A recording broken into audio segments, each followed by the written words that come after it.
Lawmakers and late-term abortion. The Senate Judiciary Committee hears testimony on a bill to ban abortions after 20 weeks. We're on Capitol Hill. Christian persecution. The president of Egypt visits the White House. Some say he could do more to protect the faithful in his country. The church and artificial intelligence. A Catholic priest and professor talks about the benefits and threats from this new technology. And perfect pitch. How a baseball card company is honoring a religious sister. On EWTN News Nightly for Tuesday, April 9th, 2019.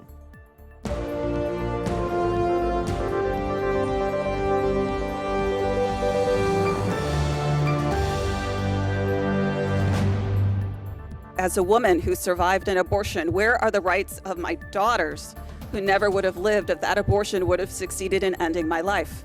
I appreciate the discussion about women's rights, but I would appreciate a conversation about the lives of other women like me.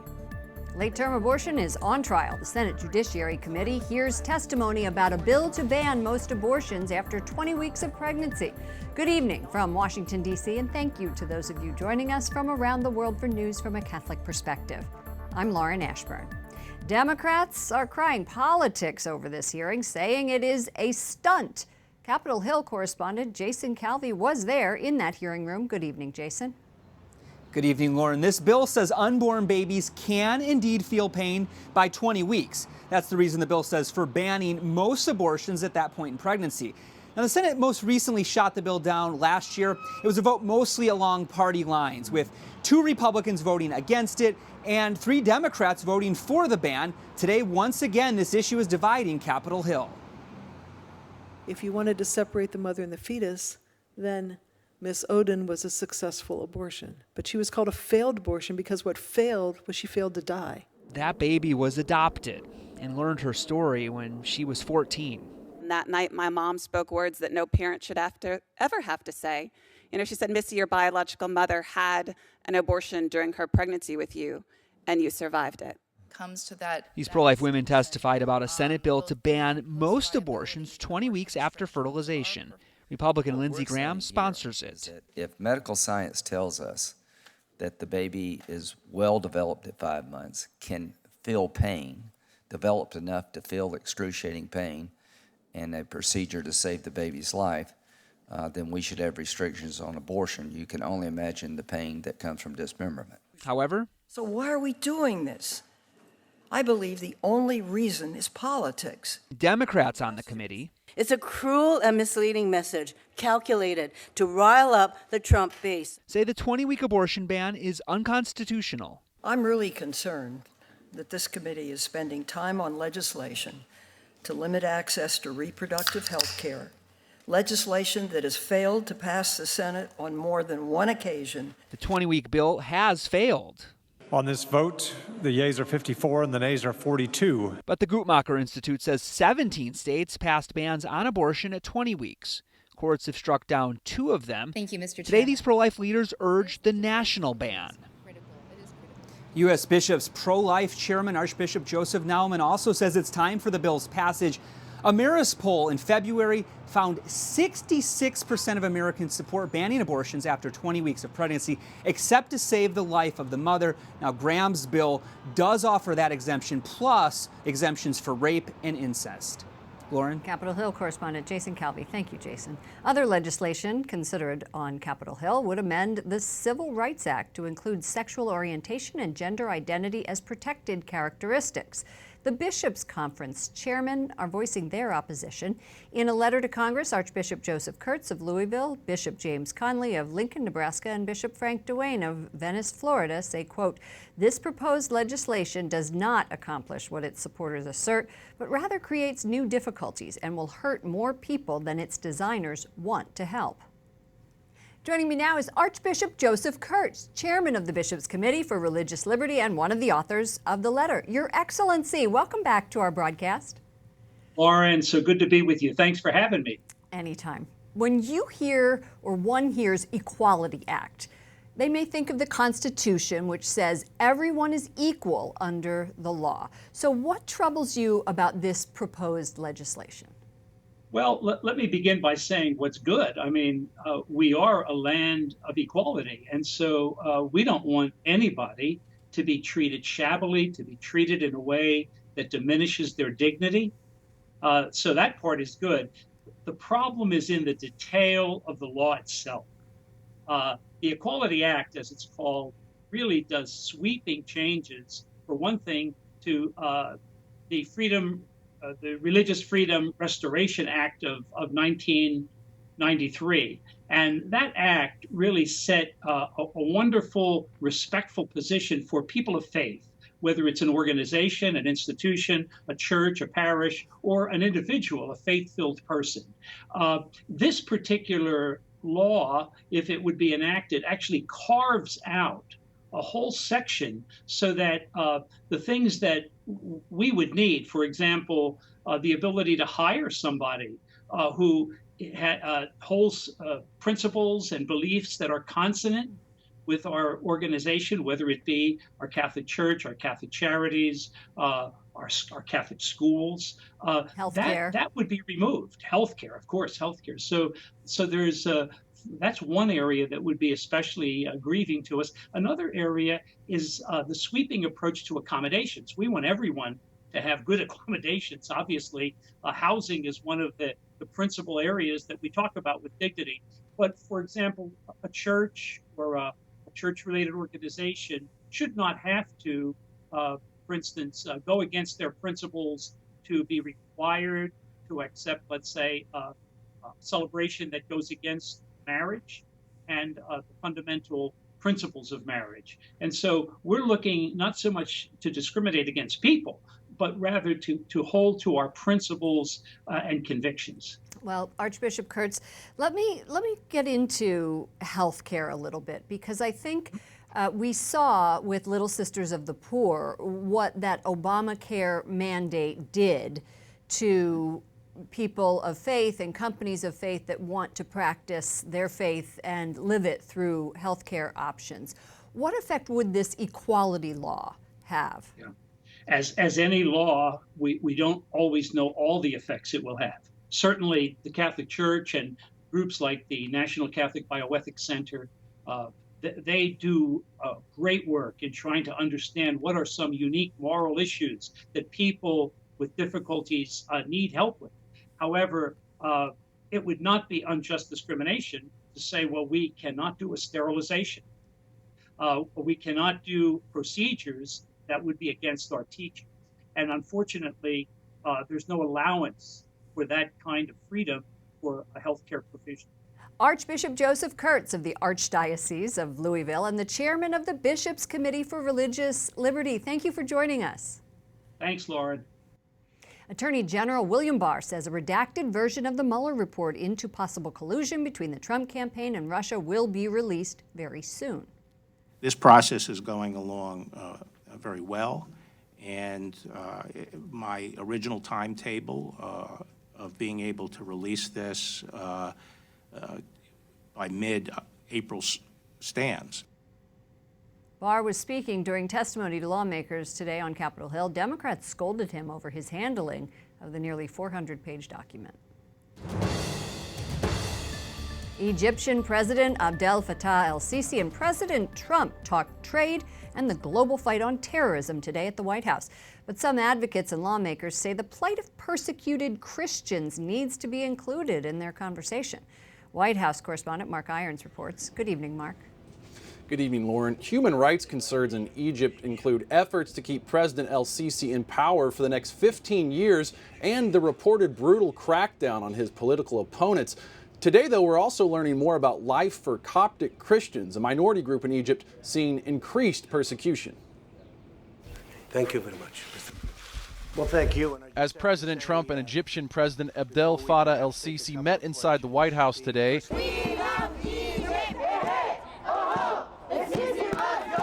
supporters and protesters of the Egyptian leader gathered outside. And we spoke with another vocal group in Washington fighting for Christians in Egypt. We have seen over the last 5 years actually a significant increase in persecution.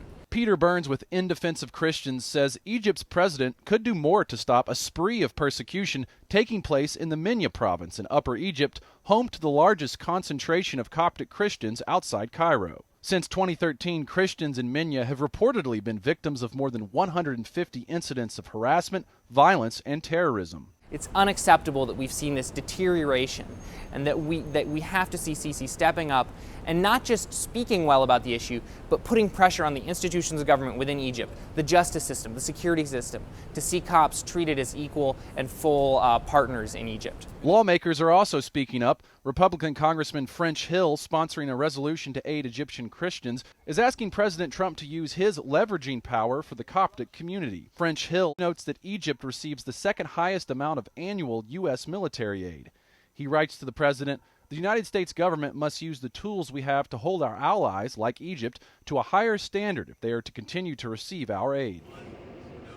In front of cameras, we did not hear President Trump talk about the plight of Coptic Christians, and no word from the White House if it was discussed privately today. The group In Defense of Christians has applauded the Trump administration's efforts to help Christians in places like Iraq and says it hopes the support will expand into surrounding areas like Egypt. Lauren? White House correspondent Mark Irons. Thank you, Mark. A Catholic bishop in India has been charged with repeatedly raping a nun. Bishop Franco Malalakal was charged with illegal confinement and intimidation. In addition to that, the alleged attacks occurred at a rural convent between 2014 and 2016. The bishop denies the claims. Israel's election for prime minister is too close to call. Benjamin Netanyahu's fate is on the line as polls close today in Israel. It's seen as a referendum on his decade in power. Benny Gantz, the country's former army chief of staff, is trying to prevent Netanyahu from a record fifth term in office. At least 7 more anti-government protesters have been killed in Sudan. Since demonstrations began last weekend, 15 people have been killed. Thousands of protesters are demanding the country's longtime leader step down. President Omar al-Bashir has been in power for 30 years. An Anglican bishop will lead a 2-day Vatican retreat for the leaders of South Sudan's rival groups. Justin Welby is the Archbishop of Canterbury. The goal is a peaceful solution to the country's civil war. Nearly 400,000 people have been killed in the almost 5-year conflict. Coming up, a milestone for the U.S. Embassy at the Holy See, and why the Secretary of State was on Capitol Hill.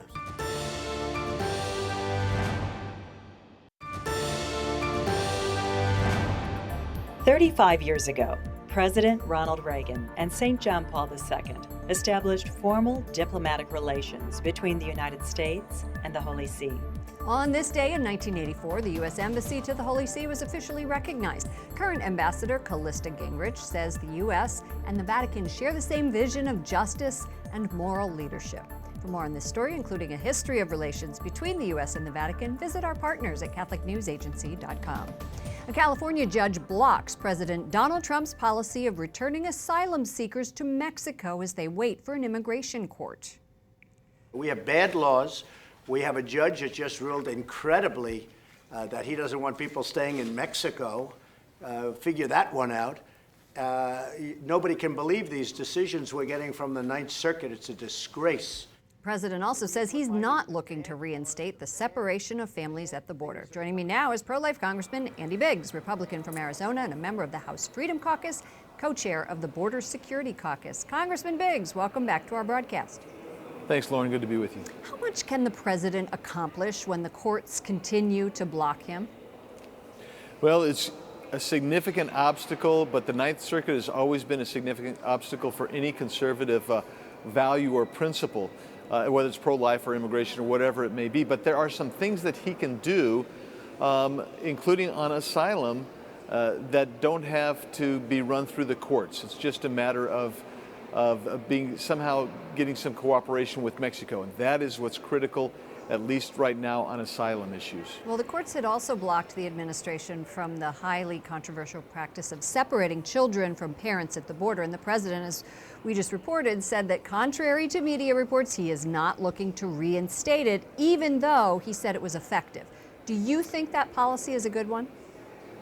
Well, that's a real tough policy, that's for sure, and I'm glad that he's not going to reinstate it. I think there are other ways to tackle that issue, and one of them would be to revisit the Flores case and the settlement and the decree with that. That's something that can be done elsewise. But I think the separation of families is a real tough issue, but it's also being exploited by some of the cartels bringing people across the border right now.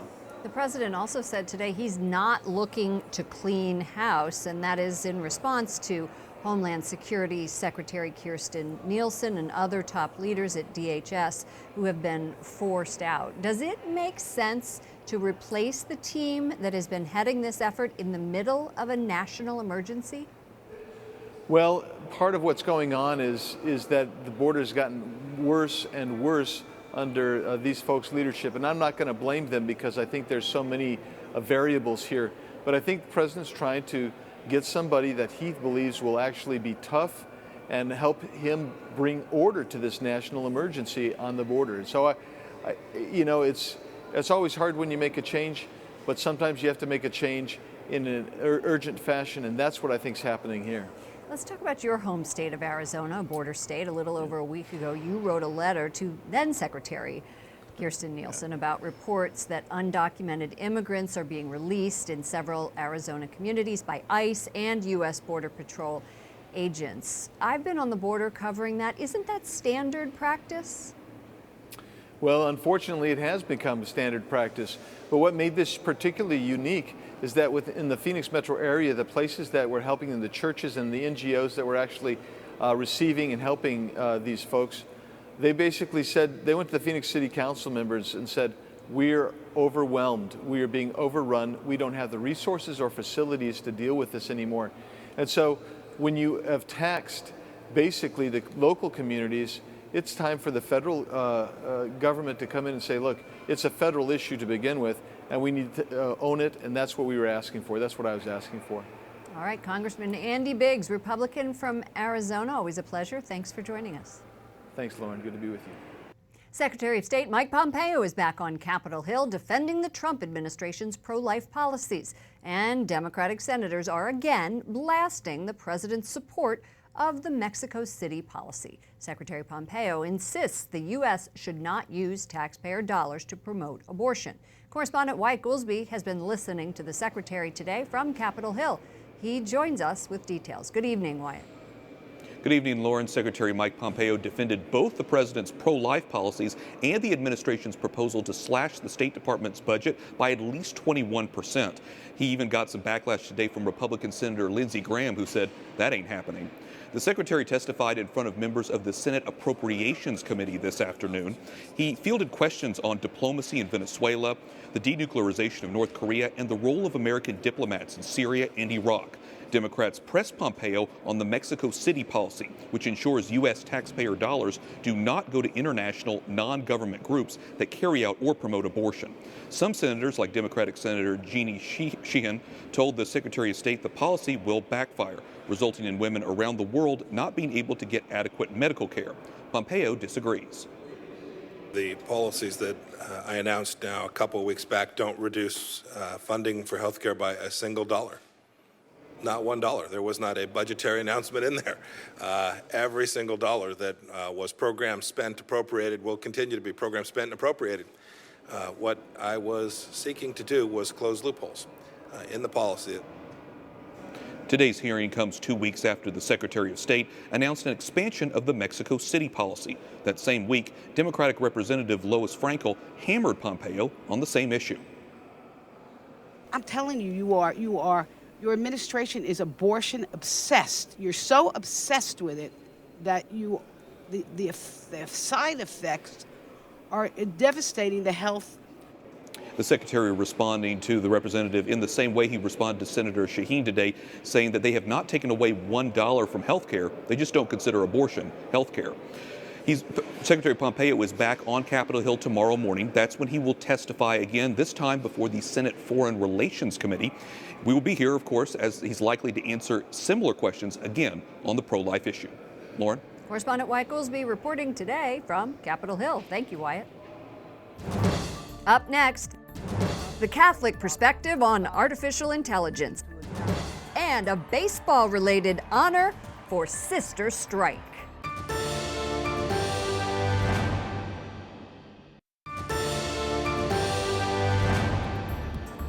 alla insoddisfazione, alla stanchezza. Pope Francis tells the faithful not to give in to tiredness or failure. At his daily Mass at the Vatican, the Holy Father says, when we complain or are dissatisfied, we give the devil an opening. Instead, we should ask the Lord to give us hope and the strength to persevere. The European Union launches one of the first government-led efforts to address ethical guidelines for robots. It's really for companies that create devices that show intelligent behavior. Think Amazon's Alexa or the Roomba robotic vacuum. These guidelines for artificial intelligence, or AI, come 1 week after Google scrapped an AI ethics council headed by the president of a conservative think tank. You know, robots and chatbots are being used everywhere, from healthcare management to finance and travel, and it's a technology the Vatican has long been concerned about. Earlier this year, Microsoft's president met with Pope Francis to talk about how AI can serve the common good. Father Christian Mendoza teaches Catholic social teaching at the Pontifical University of the Holy Cross in Rome. Father, welcome to our broadcast. Thank you very much. It's an honor to be here with you. The Pope has ordered the Pontifical Academy of Life to dedicate 2 years to answering the ethical questions behind AI. You know, in some places, in Japan, for example, the emotional IQ of a robot can actually comfort people. So I want to know, is there a consensus that there is a negative ethical implication to AI? Well, you know, the artificial intelligence is a big challenge for the church today because there are a lot of people who will lose their jobs and robots will substitute them. For the church, technology is an instrument that is very positive. It can be used for good, it can be used for evil. We have to think about the implications it has for the families, and we have to think about also how can we make use of this technology for the good.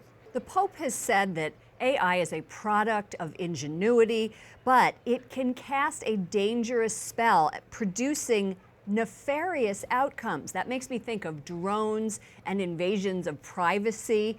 So tell me, what is most important when you're looking at those threats? Well, I think when we look at artificial intelligence, what we have to do is to think about how the people creating this world is thinking about. So artificial intelligence, we have to see it as an opportunity. And at the same time, we have to challenge people to think about their employees and the people who will be exchanged by this technology. This speaks to the dignity of the human person, doesn't it, Father Christian? Exactly, because at the end, the dignity of someone doing something will never be substituted by a robot. Think about entering into a taxi. If the driver is a human being and you talk to him and you have an encounter, this is what Pope Francis is telling in his TED Talk. This is what the Pope is constantly telling us. We have to encounter the other, to touch his hand, to look at his eyes. It's not just about making efficient society. What we need is to make society more human. Thank you so much for your insights. Father Christian Mendoza, professor at the Pontifical University of the Holy Cross in Rome. Thank you very much. Finally tonight, last year the Chicago White Sox asked a religious sister to throw out the first pitch before a game. It wasn't an error. Sister Mary Jo Sobiak, a teacher in Chicago Heights at Marian Catholic High School, threw a perfect strike.